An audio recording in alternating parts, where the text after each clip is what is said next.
Hi friends, this is 5 Minutes Tech YouTube channel. Here is Vivo Y100 5G smartphone. In this video, you will learn how you can change date and time in your phone Vivo Y100 5G.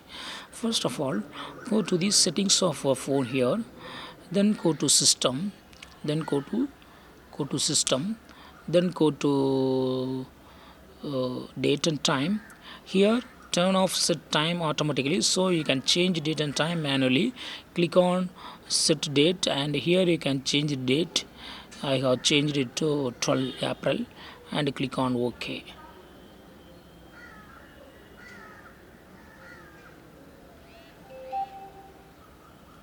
Okay, and click on time and here you can change the timing.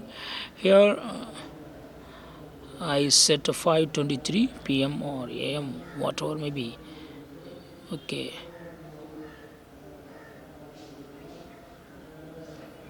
and then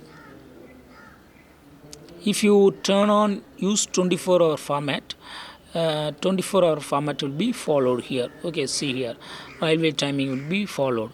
If you want to use 12-hour format only, then you have to turn off that option, and I go to the same settings, system, date and time, and you have to turn off use 24-hour format, and 12-hour format will be only visible here. Okay, so in this way you can easily change date and time in your phone and modify date and time if you really require. Okay, that's all friends, thanks for watching, bye.